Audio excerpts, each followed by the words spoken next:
Louise, good morning. How are you? Morning. I'm very well, thank you, Bev. How are you doing today? Good, thanks. Good.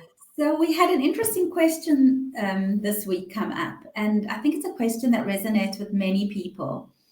Of, I'm not with my ex anymore. I'm happy, so to speak, to not be with him or her, but yet I seem to follow his movements all the time and the new relationships that he gets involved in, and I can't understand how other people can be attracted to him and stay with him. What is that, do you see with your clients where there's an ex, but it seems to be that the business isn't complete? That's how there's unfinished business here, is what I feel. Well, how do you see it? Yeah, it's very common, isn't it, Bev? You must see that a lot in your practice and, in helping the people, that you help. And Right. there's lots of different reasons behind that. But really it comes from obviously someone who has split up and they are still following them on Facebook perhaps, or, in some other way in their physical world, it's because there's still an attachment there. They've not been able to let go for whatever reason and accept what has happened, and by letting go and accepting, sometimes we think it makes it right what the other person has done. So we're still really, really suffering there. We're still suffering perhaps from the rejection, the abandonment. Our dreams and our wishes have all been shattered, and it doesn't stop the love on some level, because love is unconditional, and perhaps we still have, those feelings for that person. And all this is perfectly normal, the process that we go through.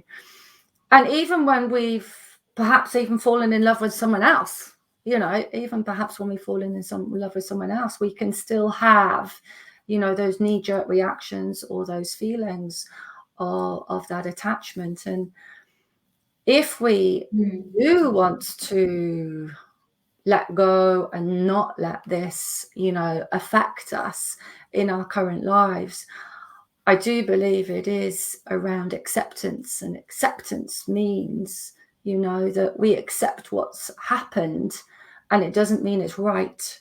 It doesn't mean it's fair.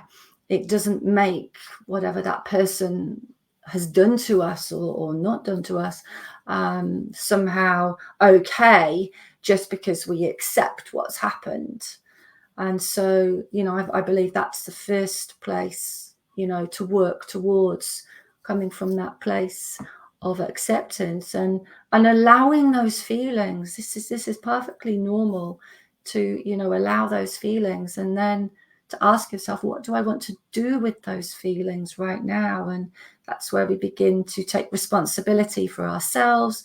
We begin to understand that we have a choice in what we do next. And these are your feelings, and it's owning them, and they're just being triggered by a past memory or being triggered by that person who you might be physically seeing in your life.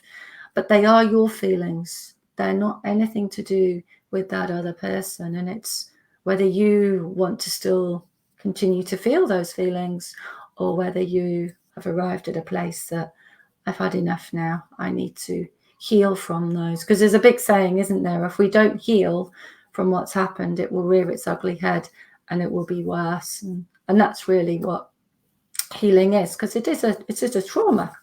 If someone's been through a breakup, it is a trauma. Yeah. So there's so many things that you said there.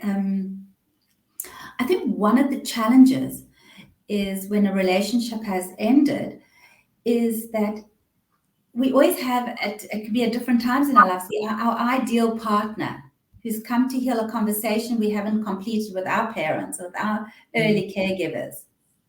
And that conversation, because it hasn't been completed and now this person is out of our lives, we might still yearn for them. The other places where I see that it might be challenging, especially when you feel anger and you can't understand how somebody else could be with them, is when you possibly haven't looked at your own contribution to the breakup of the relationship. What went wrong and what was my role? What was my part? And I think that's obviously essential. The third aspect, I would say, you're saying that sometimes you're with somebody else, but you still mourn. Sorry, let me just put my cell phone on silent. But you still mourn parts of that relationship that was so beautiful to you and fulfilling. And that's the thing. We always, in every relationship, there's a mourning. We might not agree politically. And we then go out with a couple who they're on the same page politically, and it's like a dagger in our hearts. For me, I know it's a lot about passions that my husband doesn't have, say, in his life. And I hear like other men having these certain passions in their life. So sometimes I hear people talking about, oh, my husband's a coin collector or stamp collector or whatever it is. And it's a dagger in my heart. Like, wow, I wish my husband could have that. But he has so many other qualities. So there's that mourning maybe for that passion that he might not have, but it's really small in comparison to what he does have and what he does offer. But sometimes we fixate on the one thing that isn't there. So we could be in a new relationship, but we're still fixating on the old one for that one aspect that was there that we don't have in this one. And I always say, let's look at what we do have in this relationship.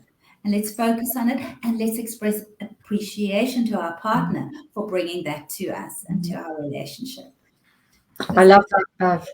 Yeah, that focus, absolutely. And yeah, that closure. I do when I work with people, I call it the love and goodbye, because it is a grieving process. And so you can give yourself that closure, because you're never going to get the closure with that other person. And you can actually allow that other person to talk as we go through the process, so that other person does have a voice. And sometimes that can really help, actually coming to terms and actually accepting that this is the end of the line with this. I love that. I love that what you're saying. And I think it's so valuable you can't always have the last word with the person physically being there, but you can say what it is you want with the person, bringing the person in your heart, in your imagination, in a therapy session, bringing that person in to sit in a chair next to you. What would that person say? And maybe what would you like that person to say? You need to be able to do the work within yourself, because you're not always going to have the opportunity to have that closure with the other person. The other person could be gone because of death.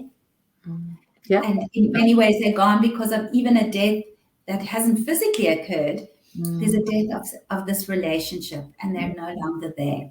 And you need to heal yourself with your resources, which you do have, resources and resilience that have come down to you, and wisdoms that you can take care of, and can take and draw on.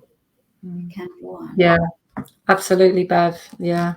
And with that, you can, and in therapy sessions, I help people, as I'm sure you do, understand that you can have another loving relationship, whether that's, a better relationship with yourself or with someone else. It doesn't necessarily, that everything is now over, because of what's happened. And I think going back to the focus, it's understanding and focusing on what you do have in your life right now. What do you have? And perhaps just writing out on paper all the things that hurt you, all the negatives, if you like, the anger, the rejection, the abandonment, the sorrow. Get it all on paper, get it out. It's you got to get those the emotions, which are energy. They have to be physically released. And once you get them on paper, you can get them away from you, rip them up, get them away, and then refocusing. What do I have in my life right now? What do I have? How do I see my life developing? Because the future is completely pristine. Everybody's future is completely pristine. And sometimes when you look at it like that, it can be, very exciting. So we don't remain kind of like stuck, you're stuck at that place. I just can't let go. And it's not easy. And that's where positive psychology does upset me a little bit, when they just say, well, just let go and move on. Well, I think people would let go if they could. And that's the you know, the hard part. It isn't easy. I'm certainly not saying it's easy, but there are steps you can begin to take, you know, perhaps having those conversations within your mind, perhaps on paper, you know, and getting the negatives out, and then refocusing in on what it is you do want, and doing that on a daily basis. It's not something you do once. It really needs to be, because you do have a lot of wonderful qualities, but you might not be seeing them if you're seeing those through eyes of anger and upset. And sometimes a lot of revenge. I've been in that place, but that was with my mother. You know, I had such revenge inside of me that she must hurt. She must hurt like me. You don't get away with this stuff. Who do you think you are? You're the one causing all the damage here. You must hurt. And I can remember those very deep feelings of wanting hurt for the other person. So that may well be going on as well. And that's okay. That's okay to have those feelings. What isn't okay is to keep them inside of you. So, you know, a healthy way is to get them out on paper, rip them up, get them away from you. Right. And I would end with offering people to remember where they end and the other person begins. There's that separation, and to take that power back. I get to choose how I want to live my life and how I want to feel. And if I want to give that over to someone else to have the power over me, then that's my choice. But if I want to let that person go and take my power back, then that's my choice too. So that's where I would end. Louisa, was lovely as always speaking to you and gleaning wisdoms from you. Thank you so much. Thank you, Bev. Wonderful conversation this morning. Have a wonderful day. Take good care. Bye-bye. Thanks. Bye.